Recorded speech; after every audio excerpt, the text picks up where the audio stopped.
La noche que supe la verdad, el sonido de mi propia respiración me asustó. Antes de todo eso, la vida parecía normal. Quizás eso es lo que más duele. Mañanas normales, risas normales, promesas normales. Solía creer que el amor era algo que se sostenía con firmeza, como la barandilla de una escalera, algo en lo que te apoyabas sin cuestionarlo. Mi esposa, Laura, y yo llevábamos casados casi 9 años. No éramos gente glamorosa, no teníamos coches relucientes ni vacaciones de las que presumir. Teníamos una casa pequeña que alquilábamos, muebles sencillos y un ritmo que nos parecía seguro. Trabajo, cenas, conversaciones en la cocina, tardes tranquilas frente al televisor. Solíamos bromear diciendo que éramos compañeros contra el mundo. Ella me apretaba la mano y decía, mientras estemos juntos, sobreviviremos a cualquier cosa. Le creía. Me repetía esas palabras como una plegaria cada vez que se acumulaban las facturas o cuando las reparaciones nos quitaban un bocado de nuestros ahorros. Trabajaba turnos largos, hacía horas extras y vendía algunas cosas que me importaban solo para no atrasarnos. Mientras tanto, Laura seguía repitiendo lo mismo.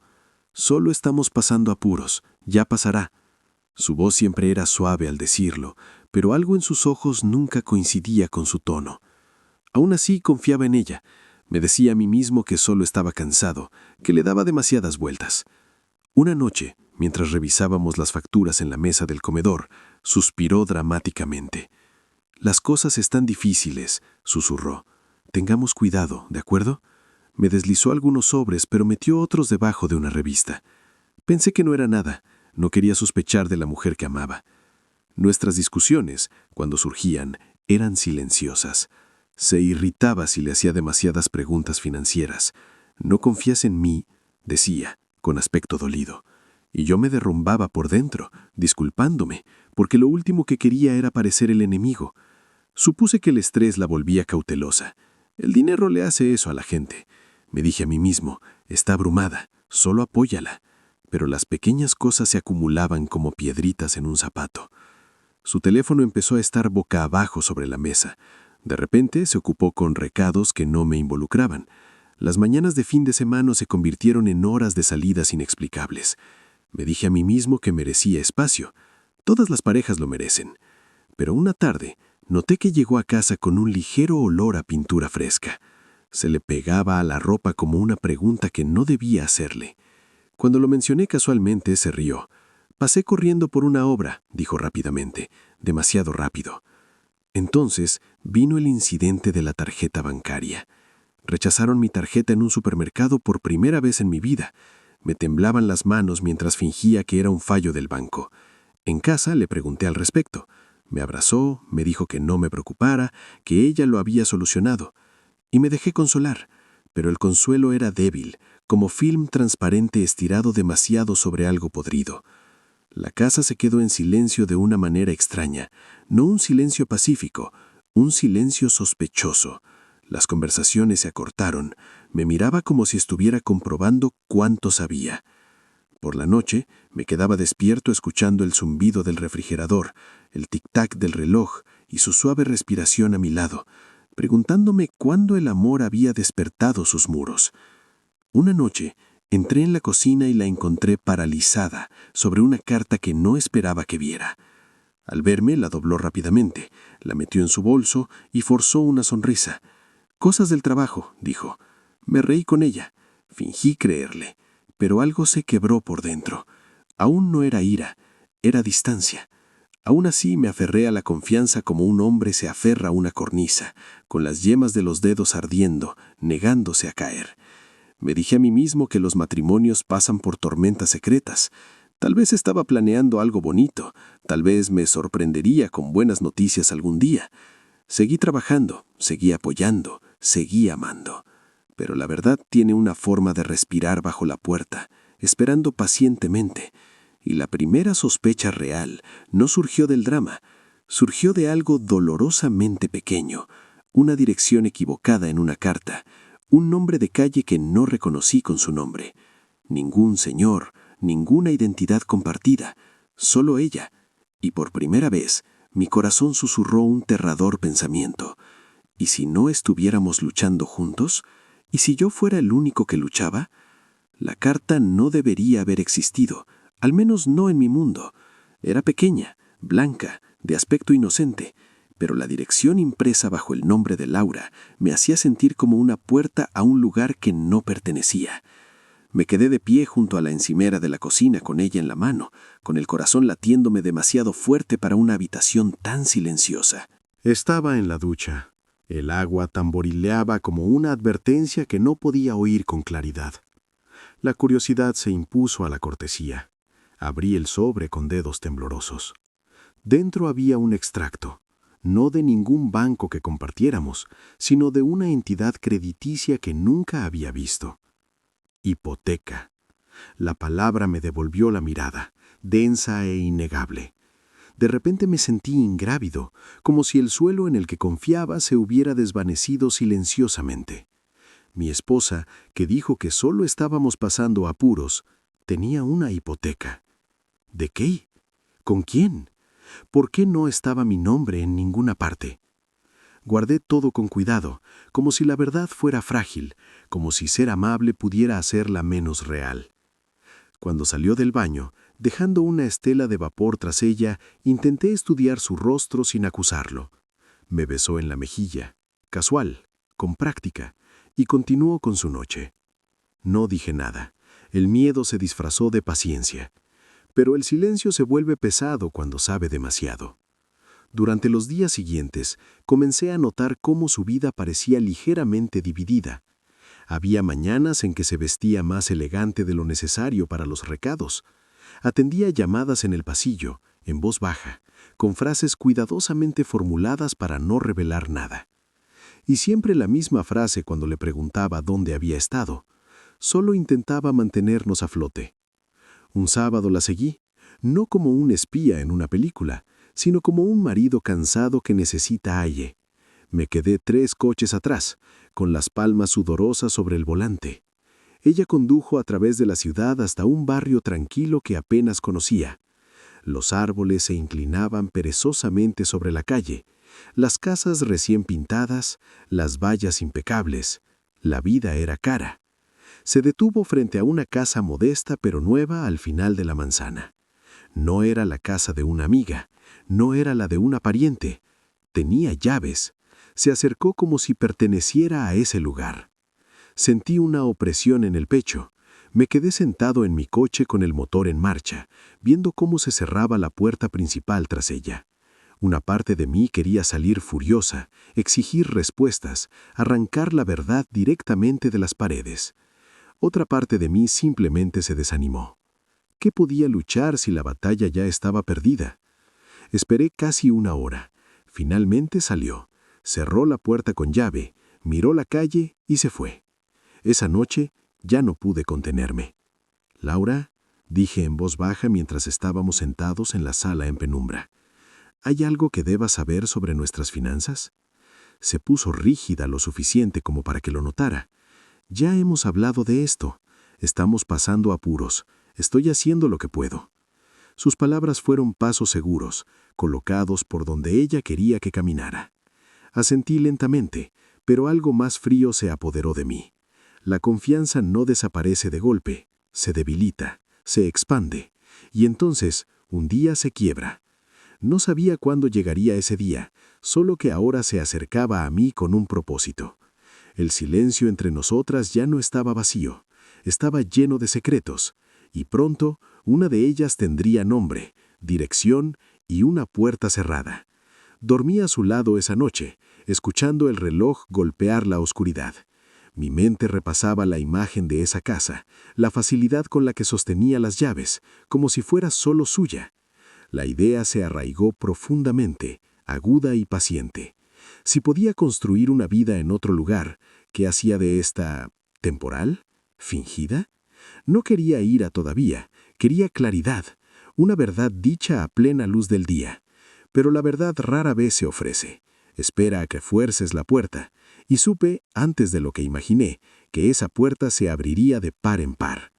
La próxima vez que viera esa misteriosa dirección, no solo la miraría, iba a adentrarme en la verdad misma.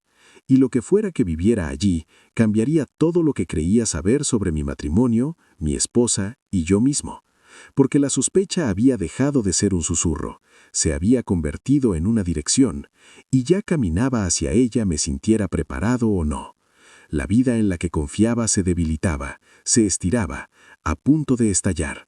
Solo faltaba oír el sonido, y sabía que llegaría pronto, muy pronto. Las paredes de mi tranquilo mundo resonarían con respuestas que nunca pedí oír.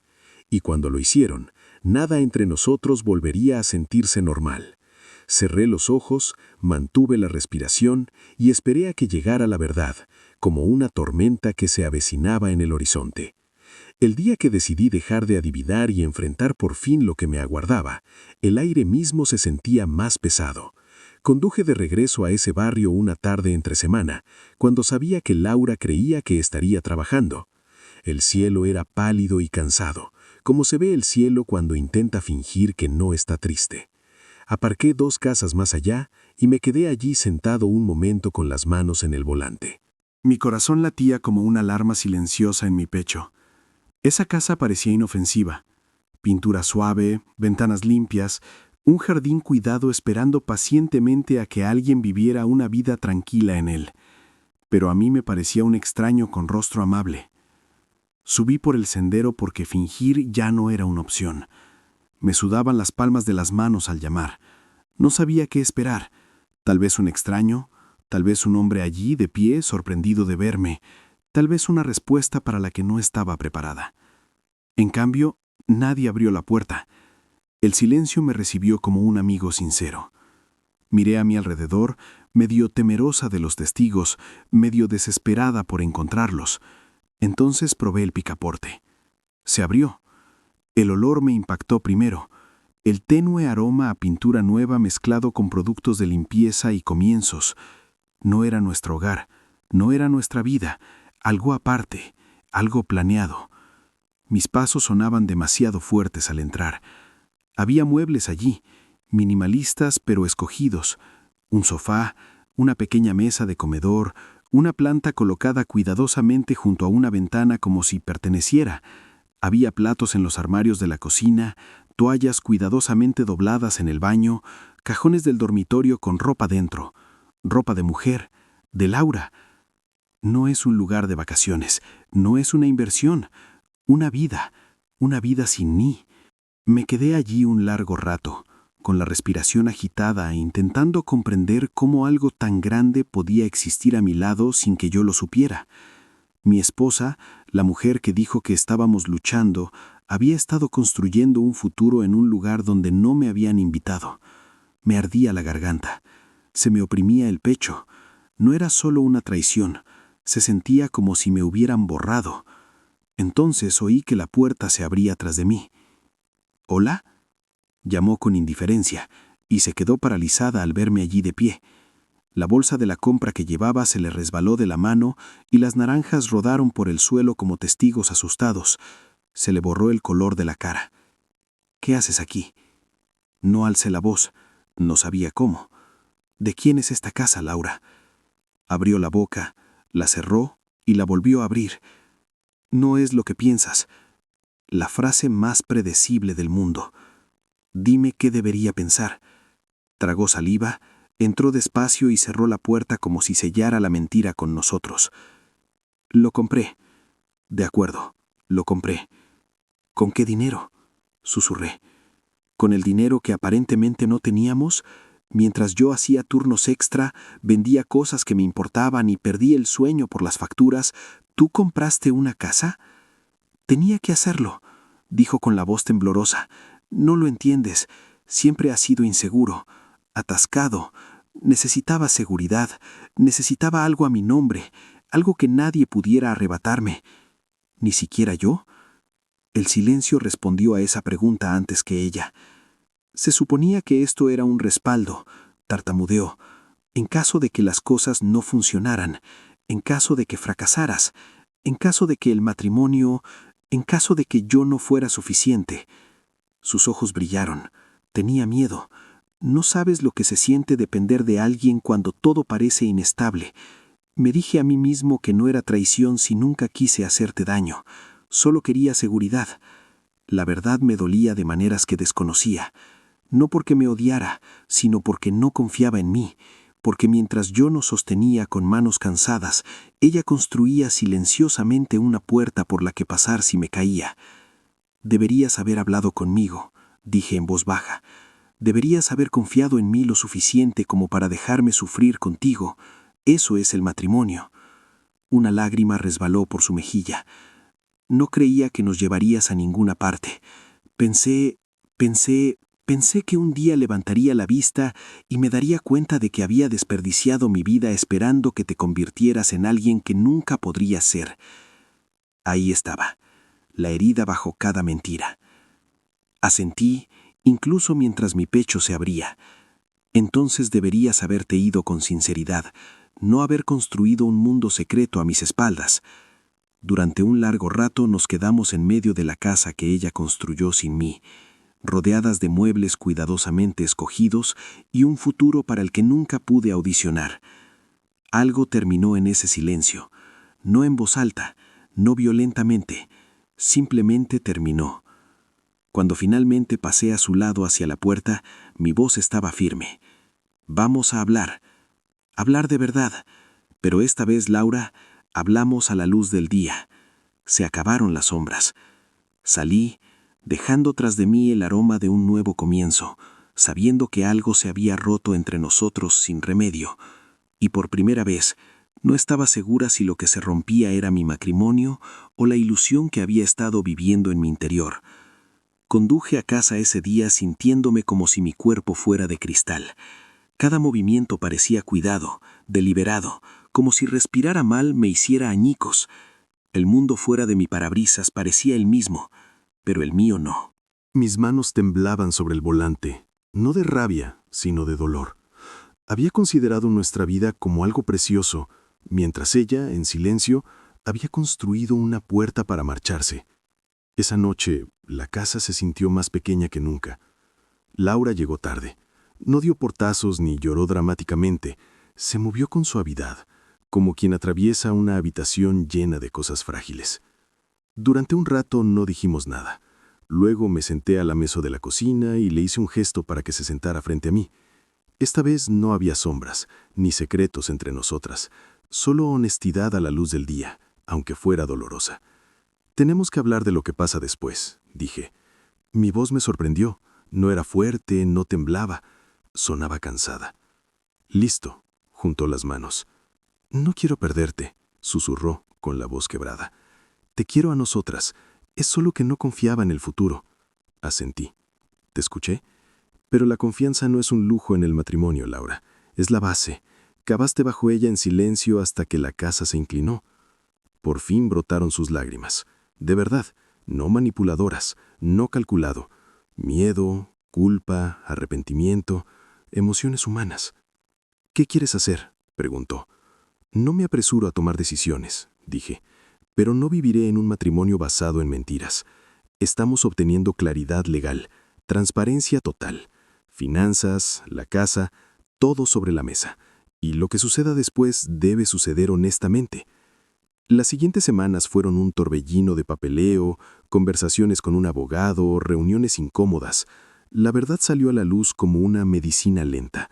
Había pedido el préstamo sin decírmelo, había canalizado pequeñas cantidades de ahorros que no sabía que aún teníamos, había abierto cuentas separadas. Nada de eso era ilegal, todo fue devastador. La familia finalmente se enteró. No porque quisiera avergonzarla, sino porque las familias se preguntan por qué dos personas de repente parecen estar paradas en lados opuestos de una habitación. Cuando sus padres se enteraron, su decepción no fue dramática, fue profunda. Su madre lloró en silencio. Su padre miró fijamente la mesa, incapaz de mirarla. Mi hermana me abrazó y no dijo nada porque no había palabras útiles. El peor momento fue estar sentada frente a Laura en un despacho de abogados, con documentos desparramados como evidencia de todo lo que nunca nos dijimos. Se secaba los ojos intentando explicarse de nuevo. La escuché, porque incluso la traición merece ser escuchada cuando es humana. No era un monstruo, tenía miedo. Había crecido viendo relaciones derrumbarse, viendo a mujeres quedarse sin nada. Se convenció de que estaba siendo inteligente, preparada y responsable, y en algún momento de ese cálculo dejé de ser su pareja y me convertí en su riesgo. Hubo una consecuencia, y no fue ruidosa, no fue cinematográfica. Fue la lenta e innegable realidad de que nuestro matrimonio no podía seguir igual. El secreto no solo me hirió, cambió la forma en que todos nos veían. Cambió la forma en que ella se veía a sí misma. Nos mudamos a habitaciones separadas por un tiempo. El silencio entre nosotras se volvió honesto, no sospechoso. Empezamos terapia, no para borrar mágicamente lo sucedido, sino para hablar sin mentiras por primera vez en años. Se disculpó de una forma que las palabras rara vez parecen ser reales. No con grandes discursos, con responsabilidad, con la disposición a afrontar la incomodidad de equivocarme. Ella no puso mi nombre en nada. No quería su casa, no quería venganza. Lo que quería era dignidad, y finalmente la elegí deliberadamente. Me concentré en reconstruir mi propia vida, mis finanzas, mi autoestima, las partes de mí que se habían ido derrumbando poco a poco intentando mantenernos unidos. A veces la gente piensa que la justicia es gritar o humillar a alguien en público. A veces la justicia es más silenciosa. Es negarse a encogerse solo para mantener viva una promesa rota. Laura pagó un precio más alto que el dinero. Perdió la confianza incondicional de quien una vez creyó en ella sin límites. Sus amigos dejaron de verla como inteligente y empezaron a verla como temerosa. Su familia la trató con cariño, pero de forma diferente. Eso le dolió más que cualquier enojo. Y a pesar de todo, mantuve la calma. No porque no me importara, porque finalmente entendí algo. El amor sin respeto destruye a ambas personas, y el respeto no sobrevive a secretos como ese. Al final, la verdad se hizo pública no con una exposición dramática, sino simplemente viviendo a la luz del día y negándose a mentir más. Y la luz del día es muy implacable. El tiempo suaviza los bordes afilados, pero nunca borra la forma original. Pasaron los meses, las estaciones cambiaron, nuestras vidas se aquietaron. Y aprendí algo inesperado. El dolor, cuando dejas de luchar contra él, se convierte en un maestro, en lugar de un guardia de prisión. Laura y yo no nos derrumbamos en el caos, no explotamos ni nos convertimos en enemigas acérrimas. En cambio, existimos en un espacio entre dos verdades. Nos habíamos amado profundamente y nos habíamos herido profundamente. La terapia nos obligó a decir cosas honestas que ninguna de las dos había dicho nunca en voz alta. Ella habló del miedo, el que se instala en un niño y se hace pesado dentro de un adulto. Miedo a depender de alguien, miedo a ser impotente, miedo a despertar un día y darte cuenta de que la vida se te escapó mientras esperabas una estabilidad que nunca llegó. Y yo hablé de algo más discreto, pero igual de doloroso. Hablé de sentirme invisible, de darlo todo en nuestra vida solo para descubrir que no estaba invitada al futuro que ella planeó. Le conté que la traición no solo rompe la confianza, sino que rompe la identidad. Te hace mirarte al espejo y preguntarte por qué no valía la pena elegirte abiertamente. Hubo disculpas, disculpas reales, no palabras adornadas, solo un duelo simple y responsable. ¿Y el perdón? El perdón no llegó como un amanecer repentino, llegó lentamente, como la luz que se cuela por las persianas. Una mañana me di cuenta de que no se me oprimía el pecho al pensar en la casa. Me di cuenta de que podía pronunciar su nombre sin amargura. Eso no significaba que lo que hiciera estuviera bien, significaba que ya no dejaba que me definiera. Finalmente tomamos una decisión con claridad, no con rabia. Nos separamos.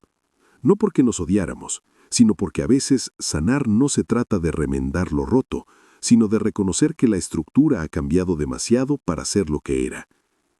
Ella mantuvo la casa que una vez construyó en la sombra, pero ahora existía a la luz del día, con papeleo honesto, propiedad honesta y consecuencias honestas. Y extrañamente esa honestidad la hacía menos amenazante. Me mudé a un lugar más pequeño, tranquilo, modesto, mío. Compré un escritorio sencillo, una cama cómoda, un sofá de segunda mano que chirriaba cada vez que me sentaba. Y me reí la primera noche que chirrió, porque me recordó que estaba construyendo algo nuevo, imperfecto y real. Empecé a administrar mis finanzas con más intención. Dejé de trabajar en exceso para demostrar mi valía. Pasaba las tardes cocinando lentamente, escuchando los suaves sonidos de una vida que ya no estaba en crisis, el silbato de la tetera, el suave traqueteo de una ventana con el viento, el zumbido de una lámpara. Mis amigos a menudo me preguntaban si me arrepentía de haberla amado. No me arrepiento. El amor no da vergüenza. La confianza no es una tontería. Lo que habría sido una tontería es dejar que la traición me convirtiera en alguien más pequeño, más frío, más difícil de reconocer. Aprendí a poner límites. Aprendí que el amor requiere valentía por ambas partes.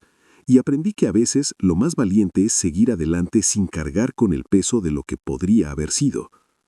Laura y yo todavía hablamos de vez en cuando, no a menudo, solo lo suficiente para mostrar respeto por los años que nos formaron.